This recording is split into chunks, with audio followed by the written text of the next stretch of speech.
겪어보기 전에 미리 알아야 할 것이라는 제목으로 오늘 말씀 나누기 원합니다. 네, 얼마 전에 인터넷 강연을 보았는데 김홍신 작가, 인간시장으로 유명한 분입니다. 그분의 짧은 그런 말씀 중에서 이런 말을 합니다. 굶어보면 안다. 밥이 하늘인 걸. 목마름에 지쳐보면 안다. 물이 생명인 걸. 코 막히면 안다. 숨 쉬는 것만도 행복인 걸. 일이 없어 놀아보면 안다. 일터가 낙원인 걸. 아파보면 안다. 건강이 가장 큰 재산인 걸. 이런 뒤에 안다. 그것이 참 소중한 걸. 이별하면 안다. 그이가 천사인 걸. 지나보면 안다. 고통이 추억인 걸. 불행해지면 안다. 아주 작은 게 행복인 걸. 죽음이 닥치면 안다. 내가 세상의 주인인 걸. 쭉쭉쭉 공감해 가다가 제가 마지막에 죽음이 다가오면 안다. 내가 세상의 주인인 걸. 이거는 별로라는 생각이 들었습니다. 네, 이건 아니야. 그래서 무슨 내용으로 저 말을 하고 있는지 궁금해서 제가 그 책을 찾게 되었습니다. 책을 사보게 되는데 겪어보면 안다라는 책이 이렇게 저 강연 이후에 반응이 좋다고 해서 그 내용 하나하나를 좀 더 이렇게 내용을 적은 책을 냈더라고요. 그래서 보니까 책이 있었는데 살까 말까 고민을 하다가 설교를 위해 투자해야지 하면서 샀습니다. 샀는데 참고로 사지 마십시오. 네. 마지막 이 말이 나온 배경이 이렇습니다. 본인이 1980년대 중반에 리비아의 국가원수 카다피 잘 아시죠? 카다피를 만나는 일이 있었습니다. 그하고 면담 뒤에 벵가지 근처 근교의 바닷가 경치가 너무 좋아서 산책을 했다고 합니다. 혼자서 막 산책하면서 큰 바위 사이를 지나가고 있는데 갑자기 국경수비대원이 오더니 총을 가슴에 탁 대더라는 것입니다. 그리고 뭐라 말하는데 하나도 알아듣지는 못하고 그러면서 이 총에 보면 시건장치가 있는데 시건장치를 탁 풀더라는 겁니다. 그거 딱 풀리는 거 딱 보니까 이 사람이 막 숨이 멎는 것처럼 큰일 났다 싶어서 말도 안 통하고 오만 가지 생각이 다 떠오르는 그런 상황 속에 마침 자기를 안내해 주던 동아그룹 홍보요원이 급히 달려와서 그렇게 해서 위기를 모면하게 되었다라고 그렇게 합니다. 그러면서 풀려나면서 마음속에 떠오르는 문구가 내가 없으면 세상 모든 것도 없다라는 그런 것이 그 말이 생각이 났다는 겁니다. 내가 없으면 지구도 없고 햇빛도 없고 물도 밥도 부모와 형제도 사랑하는 이도 모두 소용이 없다고 하는 그런 생각. 그래서 죽을 고비를 넘겨본 사람은 내 존재, 내 가치가 어마어마하다는 것을 알게 된다라는 뜻입니다. 동의하십니까? 네. 지극히 현세적인 관점으로 보고 있지 않습니까? 세상 사람들 입장에서 천국을 모르고 죽은 이후에 세상이 없는 사람이라면 당연히 이렇게 생각할 것입니다. 전형적인 세상 사람들의 생각입니다. 저는 인문학의 장점은 사람들의 공감을 끌어낼 수는 있다고 생각합니다. 그런데 최대 단점은 대안을 제시하지 못합니다. 우리 인생의 대안을 제시해 주지 못합니다. 그래서 제가 마지막 문구가 마음에 안 들어서 제가 바꿨습니다. 죽음이 닥쳐오면 안다. 또 다른 세상이 있다는 걸. 공감하십니까? 여기에 격하게 공감해야 믿음의 사람입니다. 우리가 이 땅에 머무는 것이 아니라 더 너머의 세상을 보고 살아가는 사람이 이런 고백을 할 수가 있습니다. 우리 인생의 많은 영역은 경험해 볼 때 제대로 알 수가 있습니다. 우리가 아무리 어렸을 때 많이 들어도 나이가 내가 직접 경험해 봐야 그때 그 말씀을 왜 하는지 이제 알았다. 그런 고백이 나오지 않습니까? 나이가 들어서야 비로소 알게 되는 것들이 많이 있습니다. 그럼에도 불구하고 우리는 앞으로 어떤 일이 일어날 것인지 들어야 됩니다. 배워야 됩니다. 그리고 준비해야 됩니다. 그리고 때로는 내가 경험을 못했더라도 깨어 있을 때, 그 말씀에, 그 가르침에 깨어 있을 때, 정말 그 일이 닥쳤을 때 그 위기를 벗어날 수 있고 모면할 수 있는 그런 말씀들, 진리가 있다는 것입니다. 저는 청년 시절에 미리 들었던 말씀이 제가 어려움이 닥쳤을 때 큰 도움이 되고 마음을 지켜줬다는 것을 제가 경험을 했습니다. 저는 성경을 통해서 합력하여 선을 이루신다는 그 말씀을 붙잡았습니다. 그리고 우리의 인생의 고난은 우리를 더 연단시키기 위한 것이다라는 것을 말씀을 붙잡고 있었습니다. 그랬을 때 저에게 질병이 찾아왔을 때 저는 그 말씀이 제 마음의 중심에 딱 서서 저의 마음을 붙잡아 주었습니다. 지켜주었습니다. 흔들리지 않게 해주었습니다. 이런 말씀 하나하나가 우리의 영혼의 예방주사가 되어서 어떤 일이 닥쳤을 때 그것이 우리를 잘 지켜주게 한다는 것입니다. 경험하고 나서 제대로 알게 되는 것 있지만 경험하기 전에 미리 배워서 준비하는 것이 너무너무 중요합니다. 도박으로 탕진해 봐야 돈의 소중함을 알까요? 마약을 먹어보고 마약 중독에 걸려봐야, 그렇게 경험해봐야 마약의 중독성을, 위험을 알까요? 우리 젊은 청년들이 인생을 이것저것 다 경험해보고 이렇게도 살아보고 저렇게도 살아보고 그렇게 시간과 돈 낭비해보고 나서 그제서야 인생의 소중함을 알까요? 경험해보지 않고도 배울 수 있는 방법이 얼마든지 있는 줄로 믿습니다. 경험해보지 않고 들어서 권위 있는 진리의 말씀에 마음을 열고 잘 받으면 되는 것입니다. 경고의 말씀을 귀를 기울이는 것입니다. 정말로 경험해보지 않고 알아야 되는 것이 있습니다. 죽음입니다. 그리고 주님의 재림입니다. 이거는 한번 경험해보는 순간 끝이 납니다.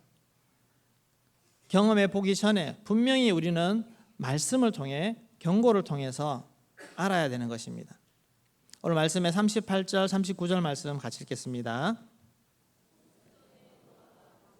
하던 날까지 사람들이 먹고 마시며 장가들 시집가고 있으면서 홍수가 나서 그들을 다 멸하기까지 깨닫지 못하였으니 인자의 임함도 이와 같으리라. 네, 세상에 푹 빠져 있으면 내 앞에 지금 위기가 닥쳐와도 그 일이 벌어지고 있어도 모르는 것입니다. 깨닫지 못한다는 것입니다. 노아 시대 홍수가 임한 것처럼 오늘날에는 우리 주님의 심판, 주님이 이 땅에 오시는 그 심판의 날이 갑자기 도둑같이 그렇게 임하게 된다 하는 것입니다. 그래서 우리는 어떻게 해야 됩니까? 42절 말씀 같이 읽겠습니다. 그러므로 깨어있으라. 어느 날에 너희 주가 임할는지 너희가 알지 못함이니라. 네, 깨어 있어야 합니다.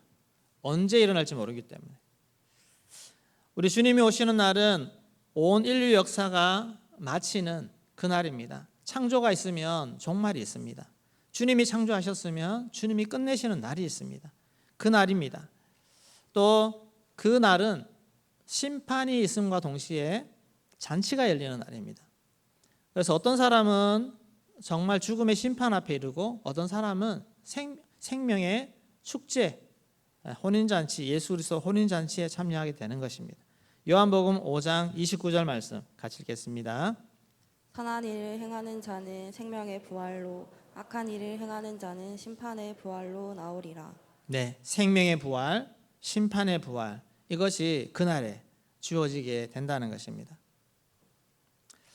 단순한 선한 일이 아니라, 단순한 악한 일이 아니라 예수 그리스도 안에서 우리가 선한 일을 행하고 예수 그리스도 안에서 예수님이 하나님 보실 때 악한 일이 있습니다. 예수 공로를 의지하지 않는 자는 심판의 부활이 될 것입니다. 예수 공로를 의지하는 자는 생명의 부활이 될 것입니다. 요한복음 11장 25절에 예수께서 이르시되 나는 부활이요 생명이니 나를 믿는 자는 죽어도 살겠고. 우리 육체는 죽어도 우리의 영혼은 영원히 살게 될 줄로 믿습니다. 이 사실 믿으시나요? 아무리 많이 들어도 다시 확신 가운데 이 고백을 할 수 있어야 됩니다. 우리는 영원히 살게 된다는 것. 오히려 우리는 유한한 육체에서 자유하게 된다는 것입니다. 이 땅에 사는 동안 우리는 많은 죄의 유혹 가운데 놓이게 됩니다. 또 수많은 육체의 질병 가운데 나이가 들수록 더 힘든, 몸이 불편한 그런 상황 가운데 놓이게 됩니다. 이런 모든 고통과 아픔에서 해방되는 것이 바로 천국에 가는 그날입니다. 주님이 오시는 그날입니다. 요한계시록 7장 17절 말씀 우리 같이 읽도록 하겠습니다. 이는 보좌 가운데 계신 어린 양이 그들의 목자가 되사 생명수 샘으로 인도하시고 하나님께서 그들의 눈에서 모든 눈물을 씻어 주실 것임이라. 네, 우리 주님이 생명수 샘으로 인도해 주셔서 우리의 눈에서 모든 눈물을 씻어 주시는 그날이 우리에게 오게 될 줄로 믿습니다. 우리가 이 모든 것이 다 끝나는 날, 참된 위로를 얻는 날, 그날이 주님 앞에 서는 그날입니다. 그것뿐만 아니라 열심히 주를 위해서 수고하며 달려간 주의 제자들, 주의 말씀에 순종하며 복음 위에 살아간 많은 하나님의 일꾼들, 그들을 격려하시고 축복하시는, 그리고 상 주시는 그런 날이라는 것입니다. 디모데후서 4장 7절 8절 같이 읽겠습니다. 나는 선한 싸움을 싸우고 나의 달려갈 길을 마치고 믿음을 지켰으니 이제 후로는 나를 위하여 의의 면류관이 예비되었으므로 주 곧 의로우신 재판장이 그날에 내게 주실 것이며 내게만 아니라 주의 나타나심을 사모하는 모든 자에게도니라. 아멘. 열심히 선한 싸움을 싸우고 나의 달려갈 그 길을 잘 마친 사람에게는 의의 면류관이 준비되어 있는 줄로 믿습니다. 나를 위한 의의 면류관 기대하면서 우리가 이 땅을 살아야 되지 않겠습니까? 이런 놀라운 것 사실, 이것을 경험해보고 와서 알려주는 사람이 있나요? 없습니다. 경험해보고 와서 얘기해 줄 수가 없습니다. 또 나도 스스로 경험해보고 확인할 수가 없습니다. 이 모든 것이 믿음입니다. 믿음으로 바라보고 달려가는 것입니다. 우리 하나님의 자녀들은 인생을 살면 살수록 시간이 흐를수록 천국과 가까워지고 있다는 사실을 믿으시기 바랍니다. 천국과 가까워지는 것입니다. 점점 가까워집니다. 예외가 없습니다. 이 땅에서 우리는 나그네로 지나가는 것입니다. 우리의 본향 하늘나라, 거기를 향해서 달려가는 여정이 우리 인생의 여정입니다. 언제 찾아올지 모르는 개인의 종말, 죽음을 우리는 막연히 두렵게 여기십니까? 무섭게 여기십니까? 그것이 아닙니다. 우리 아름다운 천국, 영광스러운 천국으로 들어가는 과정인 줄로 믿습니다. 그 관문을 통과해야만 우리는 가장 영광스러운 그 은혜를 받게 되는 것입니다. 그런 우리의 발걸음 속에 어떻게 살아야 되겠습니까? 이 땅에서 즐기고 마시고 놀고 그렇게 살겠습니까? 이 땅에 주어진 짧은 시간이지만 이 시간 동안 우리는 주님 주신 사명을 잘 감당하며 정말 청지기처럼, 착한 선한 청지기처럼 그렇게 살아야 될 줄로 믿습니다. 베드로전서 4장 7절에서 10절까지 같이 읽겠습니다. 만물의 마지막이 가까이 왔으니 그러므로 너희는 정신을 차리고 근신하여 기도하라. 무엇보다 뜨겁게 사랑할지니 사랑은 허다한 죄를 덮느니라. 서로 대접하기를 원망 없이 하고 각각 은사를 받은 대로 하나님의 여러 가지 은혜를 맡은 선한 청지기 같이 서로 봉사하라. 아멘. 근신하여 정신 차리고 기도하는 삶을 살아야 될 줄로 믿습니다. 기도에 깨어 있는 것입니다. 그리고 서로 돌아보며 영혼을 사랑하고 뜨겁게 사랑하라고 했습니다. 우리의 모든 사랑이 여러 사람들 허물을 덮을 만큼 그런 사랑을 할 수 있기를 바랍니다. 서로 대접하기를 원망 없이 하고 우리의 섬김이 얼마나 많은 사람들의 영혼을 열고 섬겨줄 수가 있고 하나님께로 인도할 수 있습니까? 열심히 섬기십시오. 그리고 선한 청지기, 우리에게 주신 은사대로, 내게 주신 은사대로 성실하게 봉사하고 교회를 섬기고 영혼을 섬기는 그 일에 우리가 주님 나라 갈 때까지, 우리에게 건강이 있을 때까지 열심히 섬기시는 우리 모든 성도님 되시기를 주의 이름으로 축원합니다. 마라나타 주 예수여 어서 오시옵소서. 이 고백이 정말 나의 가슴 속에서 나오는 고백이 되기를 소망합니다. 마라나타 주 예수여 어서 오시옵소서.